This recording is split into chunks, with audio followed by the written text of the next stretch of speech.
আমরা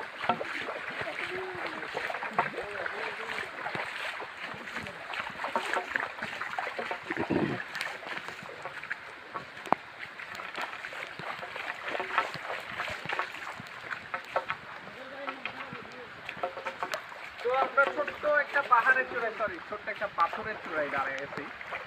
আর আমরা যতই যাচ্ছি দেখছি পথটা বড়ই হচ্ছে, পথটা তো থামতেছেই না। আর আমরা উদ্দেশ্য হচ্ছে একটা ঝর্ণা দেখবো, একটা ভালো একটা ঝর্ণা দেখবো, আর সেখানে আপনাদেরকে আমাদের মজার গল্প দেখাবো। আমাদের পেছনে একটা গ্রুপ ছিল যারা আমাদের থেকে অনেক পিছিয়ে পড়ছে, তো আমরা অনেক খামার করেও আসলে এগুলো খুঁজে পাইনি। তো চলুন আমরা দেখি আর কতটা দূরে যাই।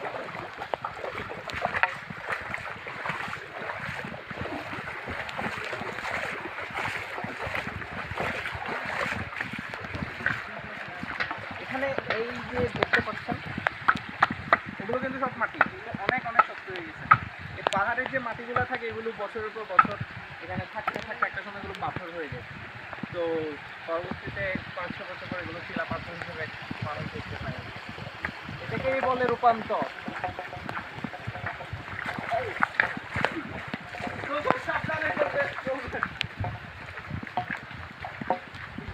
কিন্তু খুব কাদামাটি আছে, যে কারণে স্লিপ করবেন। এই যে আমার ক্যামেরাম্যানও কিন্তু স্লিপ করতেছে, এখানে কাদামাটি। তো আমরা এখন একটা প্রাঙ্ক করবো, সেটা হচ্ছে আমরা ওদেরকে বলবো না যে এখানে কাদামাটি আছে, আমরা শুধু দেখবো যে কে কে স্লিপ খাচ্ছে। ওকে,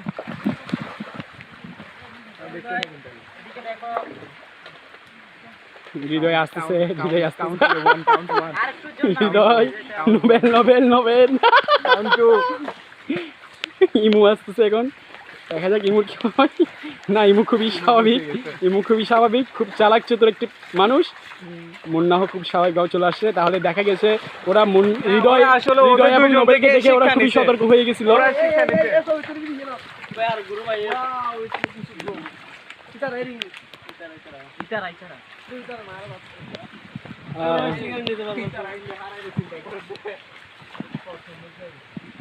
আসলে অসাধারণ একটা দৃশ্য এখানে, যে দৃশ্যটা আমাদের চোখে ভাসছে, যেখানে দৃশ্যগুলো চোখে ভাসছে আসলে না দেখলেই বুঝতে পারবেন না, অসাধারণ। এবং সেই জন্যই বলা হয় ভ্রমণে আনন্দ, ভ্রমণে শান্তি, ভ্রমণে রিফ্রেশমেন্ট, বা আপনার মনে যে অশান্তিগুলো থাকে আপনি ভ্রমণের মাধ্যমে সেগুলো উড়িয়ে দিতে পারেন। খুব অসাধারণ একটি প্লেস দেখতে পাচ্ছেন। কাবজাব স্কট লিডার হাঁটছেন। আমাদের হৃদয় খুব কিটকিটিয়ে মুটমুটিয়ে।